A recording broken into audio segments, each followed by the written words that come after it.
قال الله تبارك وتعالى في القرآن المجيد والفرقان الحميد بعد أعوذ بالله من الشيطان الرجيم بسم الله الرحمن الرحيم إنا أعطيناك الكوثر فصل لربك وانحر إن شانئك هو الأبتر۔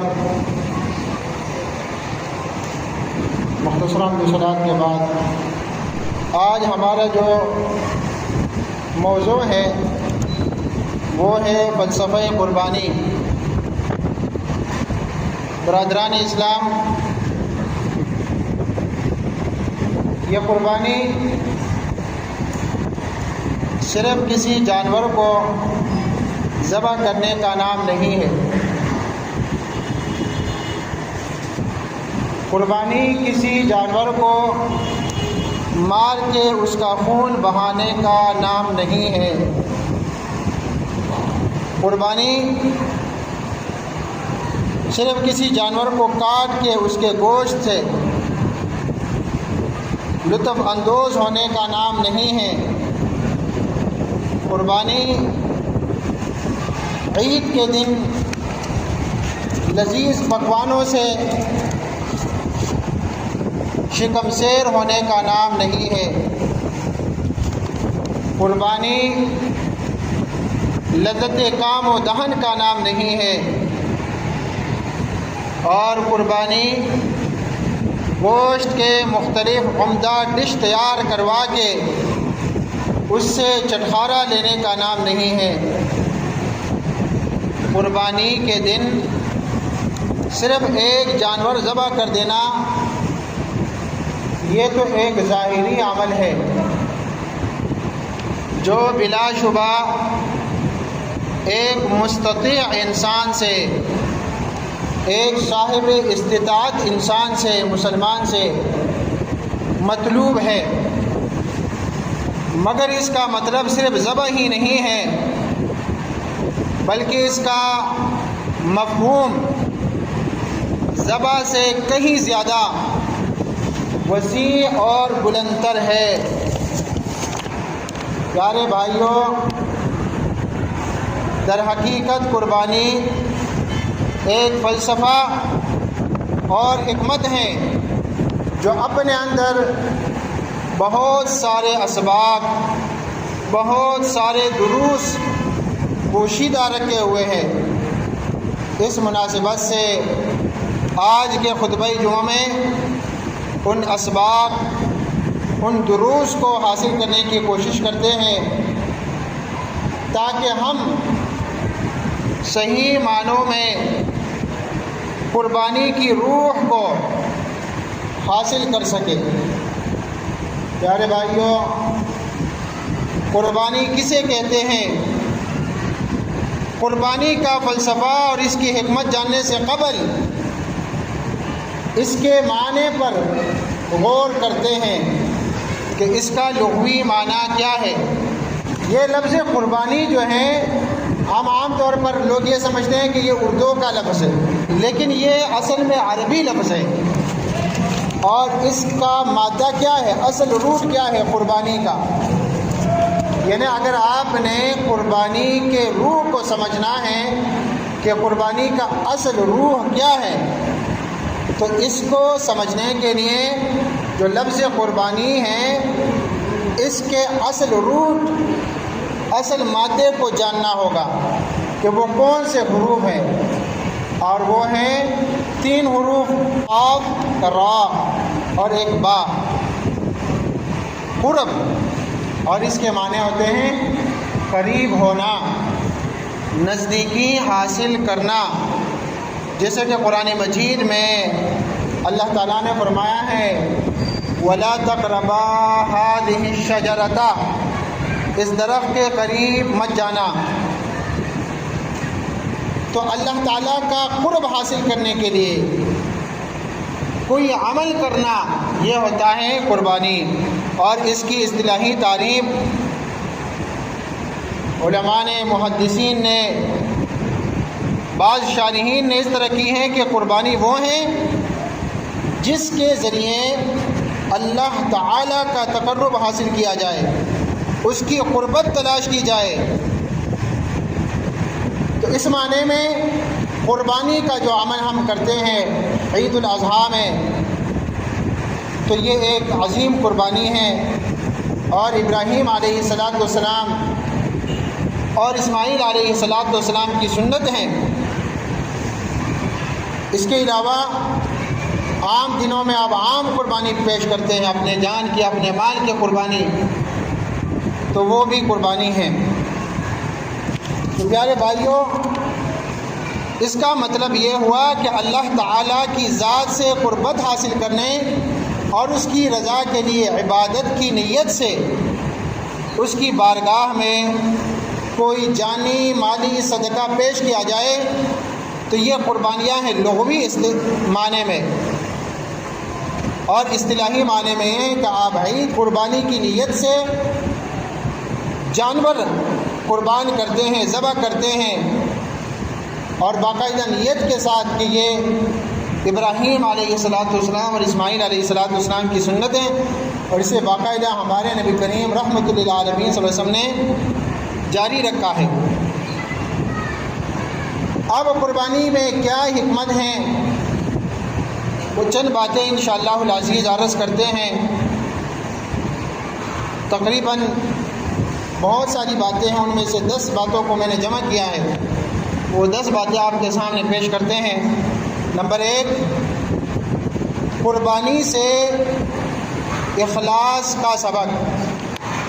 پیارے بھائیوں، اعمال میں اخلاص کا کردار بہت ہی اہم ہے، اور اخلاص کا کردار ریڑھ کی ہڈی جیسا ہے۔ اخلاص ایسا عمل ہے کہ اس کی موجودگی کسی بھی عمل کو 4 چاند لگا دیتی ہے، اور اخلاص کی عدم موجودگی، اگر اخلاص نہ ہو، عمل بڑا ہو لیکن اس میں اخلاص نہ ہو، تو بڑے سے بڑے عمل کو ناکارہ بنا دیتی ہیں۔ اسی لیے دیگر اعمال صالحہ کے ساتھ ساتھ قربانی جیسے عظیم عمل میں بھی اخلاص بے حد ضروری ہے، اور اسی بات کا رب تعالیٰ ہمیں حکم دیتا ہے۔ اللہ سبحانہ و تعالیٰ نے قرآن مجید میں فرمایا ہے، قُلْ إِنَّ صَلَاتِي وَنُسُكِي وَمَحْيَايَ وَمَمَاتِي لِلَّهِ رَبِّ الْعَالَمِينَ۔ فرما دیجئے، بے شک میری نماز اور میری قربانی اور میری زندگی اور میری موت اللہ کے لیے ہیں، جو تمام جہانوں کا رب ہے۔ سیدنا ابو امامہ باہلی رضی اللہ تعالیٰ عنہ سے روایت ہے کہ رسول اللہ صلی اللہ علیہ وسلم نے فرمایا، ان اللہ لا يقبل من العمل الا ما كان له خالصا وابتغي به وجهه۔ بلا شبہ اللہ کریم صرف وہی عمل قبول کرتا ہے جو خالص اسی کے لیے ہو، اور اس سے اللہ سبحانہ و تعالیٰ کی رضا مقصود ہو، تو وہ عمل اللہ قبول کرتا ہے۔ آپ کا جو عمل صرف اللہ کی رضا کے لیے ہو، اس عمل سے مقصود اللہ کی رضا ہو، تو وہ عمل اللہ تعالیٰ قبول فرماتا ہے۔ پیارے اسلامی بھائیوں، اس کا مطلب یہ ہوا کہ قربانی کا بنیادی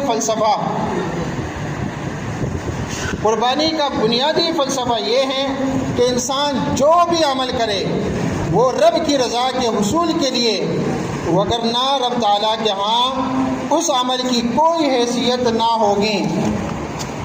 تو یہ پہلی بات۔ اور نمبر 2، قربانی سے تقویٰ کا درس۔ قربانی کا سب سے بڑا فلسفہ اللہ تعالیٰ کا ہم مسلمانوں کو تقویٰ کی تعلیم دینا ہے۔ ہمارے دلوں میں گناہوں اور نفرت اور نیکیوں کا شوق بیدار کرنا، یعنی ہمارے دلوں میں گناہوں سے نفرت اور نیکیوں کا شوق بیدار کرنا ہے۔ یہی وجہ ہے کہ رب تعالیٰ نے قربانی کا خاص مقصد بیان کرتے ہوئے کیا ارشاد فرمایا ہے؟ قرآن مجید کی آیت ذرا سنیے۔ فرمایا لَن يَنَالَ اللَّهَ لُحُومُهَا وَلَا دِمَاؤُهَا وَلَكِنْ يَنَالُهُ التَّقْوَى مِنكُمْ كَذَلِكَ سَخَّرَهَا لَكُمْ لِتُكَبِّرُوا اللَّهَ عَلَى مَا هَدَاكُمْ وَبَشِّرِ الْمُحْسِنِينَ۔ اللہ کو ہرگز نہ ان قربانیوں کا گوشت پہنچتا ہے اور نہ ان کے خون، لیکن اسے تمہاری طرف سے تقویٰ پہنچتا ہے۔ اسی طرح اس نے انہیں تمہارے لیے مسخر کر دیا تاکہ تم اس پر اللہ تعالیٰ کی بڑائی بیان کرو۔ اس نے تمہیں ہدایت دی اور نیکی کرنے والوں کو خوشخبری سنا دیجیے۔ اب اگر کسی شخص کے اندر قربانی سے یہ مقصد حاصل ہو جاتا ہے تو سمجھیے کہ اس کی قربانی صحیح ہے، اس کا مقصد اللہ کی رضا ہے۔ اور اسی طرح قربانی کرنے سے اس کے دل میں گناہوں سے، شیطان کی غلامی سے، فحاشی سے، بے حیائی سے، کفر سے، شرک سے نفرت پیدا ہوتا ہے اور نیکیوں کا شوق بڑھتا ہے، تو اس کی قربانی صحیح ہے، وگرنہ اس کی قربانی رائگاں ضائع و برباد ہیں۔ اس لیے کہ قربانی کا جو اصل اور حقیقی مقصد حاصل نہ ہو سکا تو اس کی قربانی کا پھر کیا فائدہ؟ تو ایک اخلاص، نمبر 2 پرہیزگاری، گناہوں سے نفرت، نیک اعمال سے شوق، اور نمبر 3 قربانی سے توحید کا سبق۔ سامعین کرام، مشرکین مکہ اللہ تبارک و تعالیٰ کے علاوہ سینکڑوں معبودان باطلہ کی عبادت کرتے تھے اور انہوں نے اپنے ہر کام کے لیے مختلف معبود بنا رکھے تھے۔ تو اللہ سبحانہ و تعالیٰ نے مسلمانوں کو شرک سے باز رکھنے کے لیے نماز، قربانی، زندگی اور موت کو صرف اور صرف اپنے لیے قرار دیتے ہوئے کیا ارشاد فرمایا؟ قُلْ إِنَّ صَلَاتِي وَنُسُكِي وَمَحْيَايَ وَمَمَاتِي لِلَّهِ رَبِّ الْعَالَمِينَ، کہ میری نماز کس کے لیے ہے؟ اللہ کے لیے۔ میری قربانی کس کے لیے؟ صرف ایک اللہ کے لیے۔ اور میری زندگی، میرا جینا، میرا مرنا کس لیے ہے؟ اللہ تبارک و تعالیٰ کے لیے ہے۔ پیارے بھائیوں، اس آیت سے معلوم ہوا کہ قربانی ہمیں توحید کا پیغام دیتی ہے کہ معبود، مسجود صرف ایک اللہ رب العزت کی ذات اقدس ہیں، اس کے علاوہ کوئی معبود نہیں ہے۔ اور نمبر 4 ملت ابراہیمی کی اتباع کا سبق۔ دراصل قربانی کا تعلق اور یاد جس بے مثال عظیم اور ہمہ جہت شخصیت سے وابستہ ہے وہ ہے سیدنا ابراہیم علیہ السلام کی شخصیت اور سیدنا اسماعیل علیہ السلام کی شخصیت۔ لہٰذا قربانی کا ایک عظیم فلسفہ آپ کے نقش قدم کی حقیقی اتباع ہے، اور آپ کی زندگی کا جو لب لباب ہے وہ کیا ہے؟ آپ کی زندگی کا لب لباب نفع و نقصان کا اندازہ لگائے بغیر اللہ تعالیٰ کے ہر حکم کو بلا چوں چرا تسلیم کرنا ہے، خواہ وہ اپنے لخت جگر کو قربان کرنے کا حکم ہی کیوں نہ ہو۔ تو بلا چوں چرا کے اللہ کے حکم پر عمل کرنا، یہ ابراہیم علیہ السلام کی زندگی ہمیں یہ سبق دیتی ہے۔ در حقیقت ابراہیم علیہ السلام کی پوری زندگی ہی اللہ سبحانہ و تعالیٰ کی اطاعت، فرما برداری سے عبارت ہے، اور اس کی رضا و خوشنودی کے حصول کے لیے ہر چیز کو قربان کر دینے کا نام ہے۔ فی الواقع آپ کی زندگی سے ہمیں جو اسباق حاصل ہوتے ہیں، نمبر 1 قربانی کہ ہم ابراہیم علیہ السلام کی زندگی کو دیکھیں، اس نے کتنی قربانیاں پیش کی، تو ہمیں جب بھی دین کے لیے، اللہ کی رضا کے لیے قربانیوں کی ضرورت ہو تو ہم ضرور قربانیاں پیش کریں گے۔ اور نمبر 2 دنیا سے بے رغبتی، اور نمبر 3 تقوی پرہیزگاری، اور نمبر 4 اخلاص، دعوت الی اللہ، ہجرت، اسی نمبر 7 ضیافت، مہمانوں کا احترام کرنا اور اکرام کرنا، نمبر 8 توکل علی اللہ، بردباری، عبادت، دعا، تضرع، خشوع، خضوع، صبر اور ایثار اور عزم و ہمت کا بہترین نمونہ ہے سیدنا ابراہیم علیہ السلام کی پوری زندگی۔ ابراہیم علیہ السلام کی زندگی کا، آپ کی سیرت کا مطالعہ کیجئے، یہ سارے اسباق انسان کو حاصل ہوتے ہیں۔ پیارے بھائیوں، یہ بات یاد رکھیں کہ قربانی کا اصل مقصد انہی تمام ابراہیمی صفات کو ایک مسلمان کے اندر پیدا کرنا ہے۔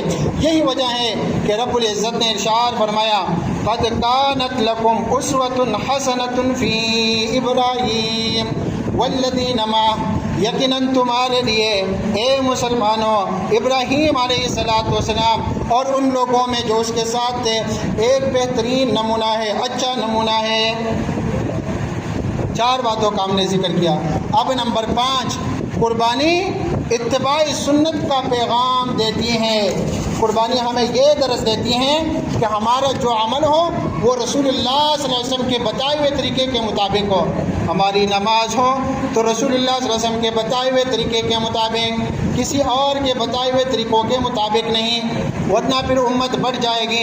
ایک کہے گا ہمارا یہ طریقہ، دوسرا کہے گا ہمارے امام نے تو ہمیں یہ طریقہ بتایا، تیسرا کہے گا کہ ہمارا اور طریقہ ہے، پھر طریقے الگ الگ ہو جائیں گے۔ اور میرے بھائیوں، یہ قربانی ہمیں سبق دیتی ہیں کہ تم نے جو عمل کرنا ہے وہ رسول اللہ صلی اللہ علیہ وسلم کے طریقے کے مطابق عمل کرنا ہے، کیونکہ خلاف سنت اعمال قبول نہیں ہوتے۔ جیسا کہ جندب بن سفیان البجلی رضی اللہ عنہ فرماتے ہیں کہ ہم نے رسول اللہ صلی اللہ علیہ وسلم کے ساتھ ایک دن قربانی کی تو ہم نے کیا دیکھا کہ کچھ لوگوں نے اپنی قربانیاں نماز عید سے پہلے ذبح کر لی ہیں۔ نبی کریم صلی اللہ علیہ وسلم نے جب یہ دیکھا کہ وہ نماز سے پہلے ہی قربانیاں ذبح کر چکے ہیں تو فرمایا، جس نے نماز سے پہلے یعنی عید کی نماز سے پہلے قربانی ذبح کر لی ہے تو وہ اس کی جگہ اور جانور ذبح کرے، یعنی دوسری قربانی کرے، اس کی وہ قربانی نہیں ہوئی۔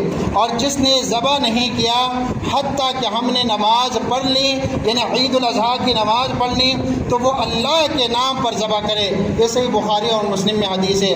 تو پیارے بھائیوں، آپ نے دیکھا اس حدیثی مبارکہ میں کہ رسول اللہ صلی اللہ علیہ وسلم کے بتائے ہوئے طریقے سے ہٹ کر قربانی کو رسول کریم صلی اللہ علیہ وسلم نے رائگاں قرار دیتے ہوئے فرمایا کہ قربانی دوبارہ اس طرز پر کرو جس طرح میں نے حکم دیا ہے۔ تو اس سے واضح ہوا کہ ہماری زندگی کا ہر وہ عمل جو خلاف سنت ہیں، قربانی اسے سنت کا پابند بنانے کا حکم دیتی ہے کہ تمہارے سارے اعمال رسول اللہ صلی اللہ علیہ وسلم کے بتائے ہوئے طریقے کے مطابق ہونے چاہیے۔ اگر بتائے ہوئے طریقے کے مطابق نہیں کرو گے، عمل تو وہی ہے، جانور کو ذبح کرنا ہے اور باقاعدہ اس پر بسم اللہ اللہ اکبر اللہ کا نام لے کر تم نے ذبح کیا، لیکن جو وقت اللہ کے رسول نے نہیں بتایا وہ نماز عید سے بعد کا وقت ہے اور آپ نے پہلے ہی ذبح کر دیا، تو آپ نے تو جانور کو ذبح کر دیا، اس کا گوشت بھی آپ کے لیے حلال ہے، آپ غریبوں کو کھلا بھی سکتے ہیں، لیکن قربانی کا اصل مقصد آپ نے حاصل نہیں کیا۔ اب نمبر 6 قربانی شکر الہی کا درس دیتی ہے۔ اگر جانوروں کی ساخت کی طرف نظر دوڑائی جائے تو معلوم ہوتا ہے یہ جانور خلقت و طاقت میں انسان سے بہت ہی حد تک طاقتور ہوتے ہیں، وہ اگر چاہے تو کتنے ہی انسانوں کی زندگیاں لے جائے، مگر کمال یہ ہے کہ رب العالمین نے ان جانوروں کو انسانوں کے تابع کر دیا ہے، اس لیے باری تعالیٰ کی اس نعمت پر ہمیں اس کا شکر ادا کرنا چاہیے، جیسا کہ اللہ سبحانہ و تعالیٰ نے سورۃ الحج میں ارشاد فرمایا، وَالْبُدْنَ جَعَلْنَاهَا لَكُمْ من شعائر اللہ لکم فیہا خیر فاذکروا اسم اللہ علیہا صواف۔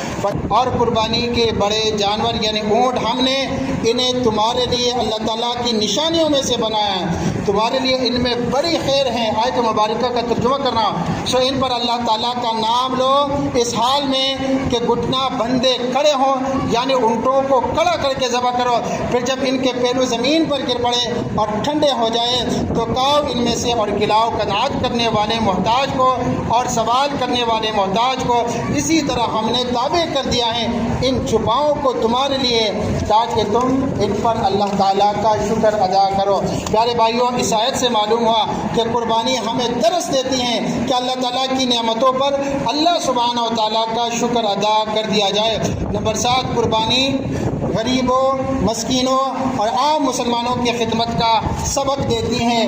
قربانی غریبوں، مسکینوں، عام مسلمانوں کو کھانا کھلانے، مظلوم اور دکھی انسانیت کی خدمت کا درس دیتی ہیں، جیسا کہ سورۃ الحج میں اللہ سبحانہ و تعالیٰ نے فرمایا ہے فَكُلُوا مِنْهَا وَأَطْعِمُوا الْبَائِسَ الْفَقِيرَ، سو ان میں سے کھاؤ اور تنگ دست محتاج کو کھلاؤ۔ اور رسول اللہ صلی اللہ علیہ وسلم نے بطور خاص قربانی کے گوشت کے بارے میں فرمایا اسے خود کھانے کے ساتھ ساتھ صدقہ بھی کرنا ہے، تاکہ عید کی خوشی میں جہاں امیر خوشی مناتا ہے تو غریب بھی اس خوشی میں ان کے ساتھ مل سکے۔ نمبر 8، قربانی سب سے عمدہ مال خرچ کرنے کا سبق دیتی ہے اللہ تعالیٰ کی رضا کے لیے۔ پھر اسی طرح قربانی جوانی میں عبادت کا درس دیتی ہے، اسی طرح قربانی راہ الہی میں مال اور اولاد تک قربان کرنے کا درس دیتی ہیں۔ پیارے بھائیوں، قربانی کے بارے میں رسول اللہ صلی اللہ علیہ وسلم کی بہت ساری حدیثیں موجود ہیں۔ اسی طرح اللہ سبحانہ و تعالیٰ نے قرآن مجید میں اس کا ذکر کیا ہے، سورۃ الحج میں، سورۃ الکوثر میں اور دیگر سورتوں میں۔ اللہ رب العالمین سے دعا ہے کہ اللہ تعالیٰ ہم سب کو سنت ابراہیمی پر عمل کرتے ہوئے قربانیاں پیش کرنے کی توفیق عطا فرمائے، اور اس کے جو اسباب بیان ہوئے وہ سارے اسباب اللہ تعالیٰ ہمیں